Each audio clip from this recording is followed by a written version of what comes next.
Good morning, mga kapatid.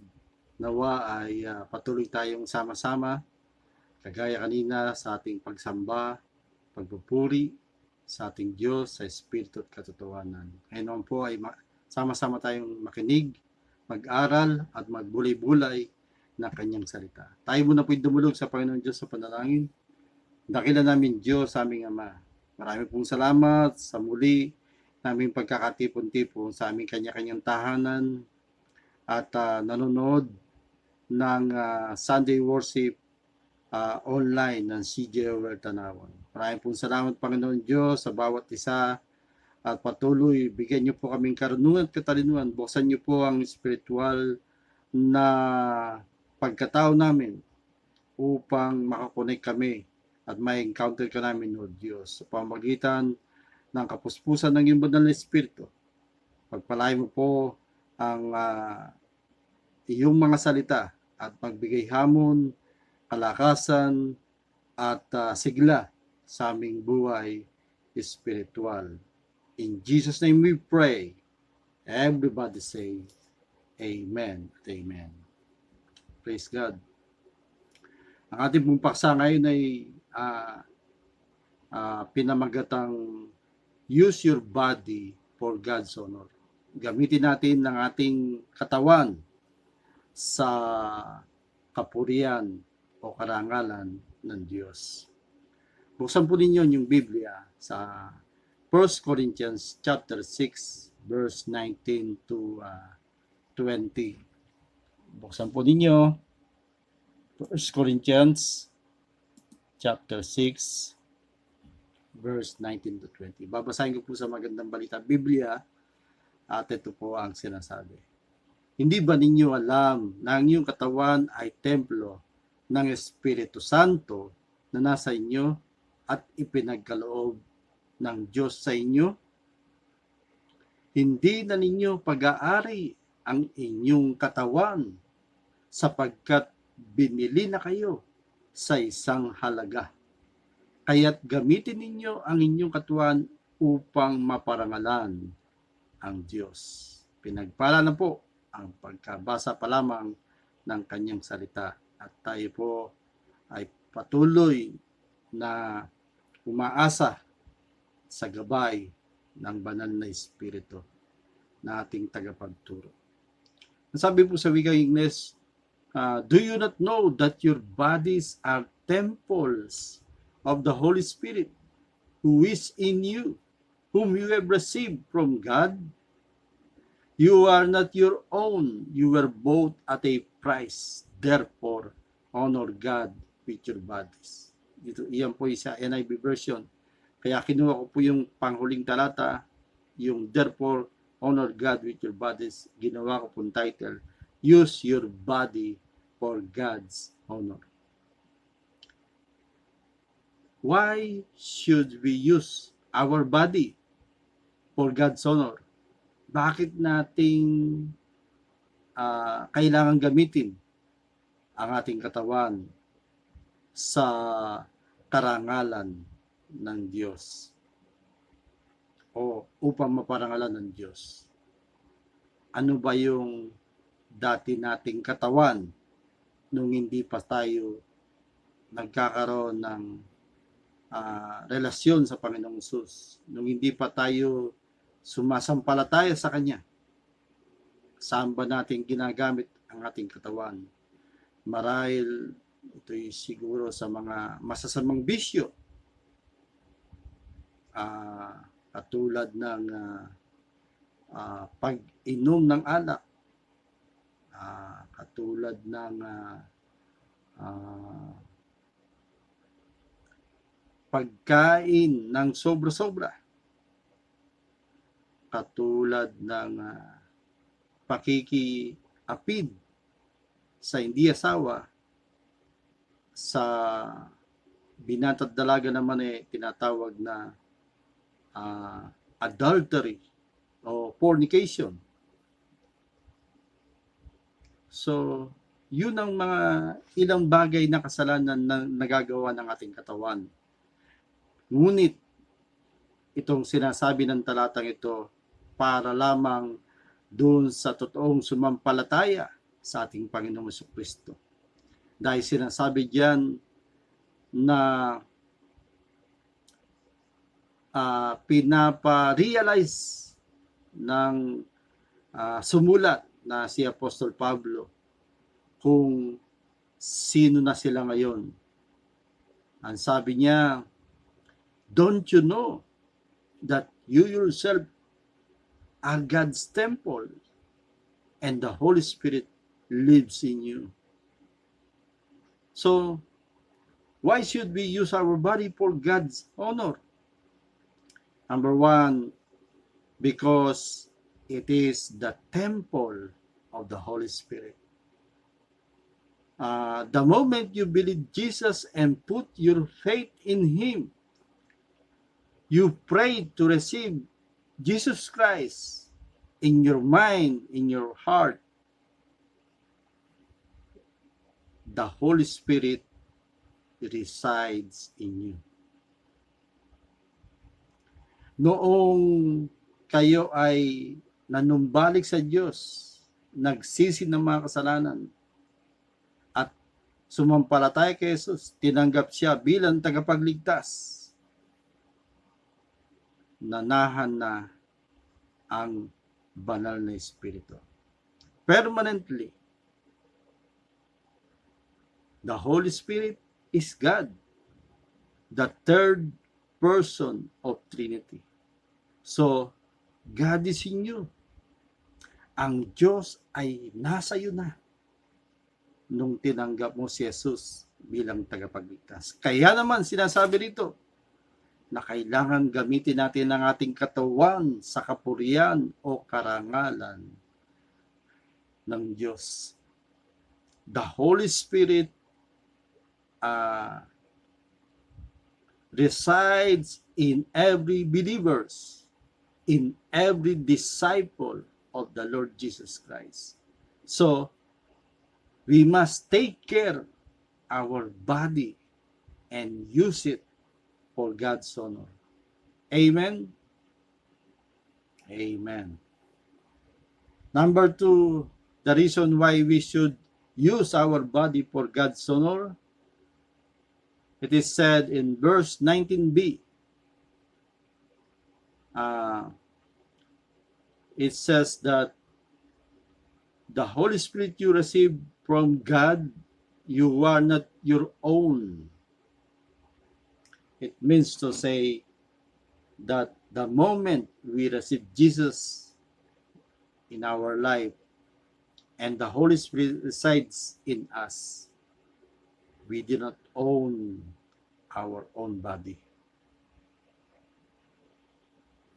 Hindi na nating pagmamayari ang ating katawan simula nung tanggapin natin si Jesus at nananang banal na Espiritu sa iyo at sa akin at sa lahat ng sumampalataya at sasampalataya pa kay Jesus. It is belong to God the moment you put your trust in Him, in Jesus. It is for God forever. You cannot live on your own. Hindi ka na pwedeng mabuhay pa sa iyong sariling gusto. Dapat ang ipapamuhay mo ay ang gusto, ang kalooban ng Diyos na nakabase sa kanyang salita, ang Biblia. You must live for God, for God's honor. Your body no longer slave to sin. Kasi sinasabi diyan sa verse 18, nasabi diyan, kaya nasabi yung salitang hindi ba ninyo alam na ang banal na Espiritu ay nananahan sa inyo? Nasabi diyan sa verse 18 ng 1 Corinthians chapter 6, huwag kayong makikiapid. Ang ibang kasalanan na gagawa ng tao ay hindi nakakaapekto sa kanyang katawan. Ngunit ang nakikiapid ay nagkakasala laban sa sarili niyang katawan. Halimbawa, ako may asawa ko, nakiapid ako sa iba. Ito'y pangangalun niya, pakikiapid. Nagkasala ako at ang aking katawan. Dinungisan ko ang templo ng Diyos. Kaya sabi niya, hindi na inyo ang katawan niyan. It is belong to God. We must live for God, for God's honor. Because our body is no longer slave to sin, but for righteousness. Tayo ay hindi na alipin ng kasalanan. Tayo ngayon ay nabubuhay na sa katwiran. Yung ating topic last Sunday, the just shall live by faith. Ang mga matuwid ay dapat mabuhay sa pananampalataya. Ang isang taong dating makasalanan, dati ang katawan niya ginagamit sa taliwas sa kalooban ng Diyos, inaabuso niya ang kanyang katawan, hindi niya iniingatan, yung nga, isa sa kasalanan ay pakikiapid. Kaya nga, hindi tayo nagpapatato, sabi sa Old Testament, dahil ito'y templo ng Panginoon Diyos. Hindi na iyo ang katawan na yan, hindi na akin itong katawan na ito. Sino mang disipulo ni Kristo, ang kanyang katawan ay hindi na niya pagmamayari. Kaya naman ang sabi ito, gamitin natin ang ating katawan sa kalwalatian o karangalan ng ating Diyos. So, ang taong dating makasalanan, nung sumampalataya na siya kay Jesus, isinuko ang kanyang buhay, pinagsisihan ang kanyang kasalanan, at tinanggap siya sa kanyang buhay, siya'y naging malaya na sa kasalanan. Marami akong makilalang ganoon. Merong pastor, merong ordinary membro, merong talamak sa kasalanan, pero binago siya ng Diyos. Nagpatotoo sila na ang Diyos lamang ang pwedeng makapagbago at pwedeng magpalaya sa atin sa pagkaalipin ng kasalanan. So simula nang tanggapin natin si Jesus, ang katawan mo at ang katawan ko ay hindi na akin, sa Kanya na. So we must use it for God's honor. Amen? So that is the number 2 reason. Because the number 1 reason, we should use our body for God's honor because it is the temple of the Holy Spirit. It says in verse 19, the temple of the Holy Spirit is in you.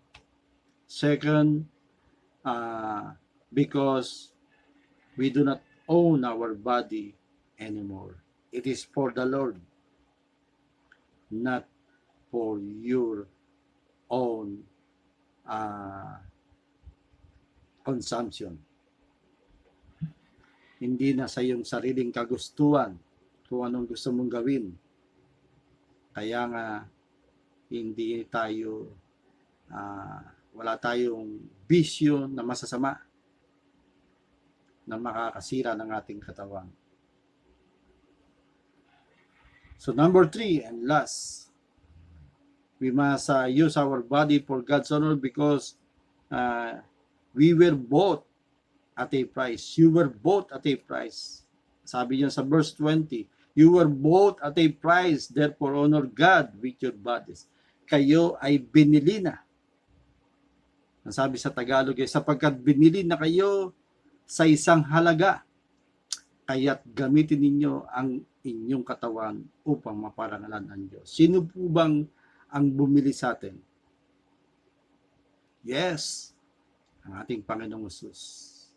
Jesus paid it all at the cross of Calvary. When He offered His life, He died on the cross and lived. He gave His life for you. Jesus died and lived for you so that you will live, you will use your body for God's honor. Napakalaga po na gamitin natin ang ating katawan sa karangalan ng Diyos, para sa karangalan ng Diyos, upang maparangalan ng Diyos. dahil ito'y pinanananan ng templo ng banal na Espiritu. Ano man ang ating gawin sa ating katawan, tandaan natin, templo na niya. Kaya yung awiting banal mong tahanan ay akmang-akma rito. Ang sabi doon ang puso ko'y dinudulog sa'yo, nagpapakumbaba, nagsusumamo, paging dapatin mo. Ikaw ay mamasdan, makaniig ka, sa'yo ay pumisan. So, yun po. Loobin mo ang buhay ko'y maging banal mong tahanan, banal na tahanan, ang iyong buhay, at ang aking buhay, at lahat ng sumampalataya kay Jesus. So Jesus was the one who bought you. You are priceless in the sight of God. God love you so much. Mahal na mahal ka ng Diyos. And that's why He gave His only Son for the payment for your sin. Yes, He gave His only begotten Son for the payment of your sin because He loved you so much. Amen. So, hindi na tayo alipin ni Satanas because Jesus redeemed us for God's honor. So, ang tao pong nagsukod ng buhay kay Jesus, tinanggap si Jesus, yung kanyang katawan ay pinanananan ng banal na Espiritu. Kaya dapat natin gamitin ito. Saan natin pwedeng gamitin? Pwede natin gamitin para tayo ay maging masipag sa ating tahanan. Pwede natin gamitin para tumulong sa ating kapwa. Iingatan natin ang ating katawan dahil templo ng Diyos. Hindi tayo makikiyapid, hindi tayo mangungalunya, magiging tapat tayo. So, in my conclusion, what shall we do now? Are you convinced that your life is not your own? Kumbinsido ka na ba na ang katawan mo ay templo na ng Diyos? Pinanananan ng Diyos. Banal na tahanan kung tawagin sa awitin.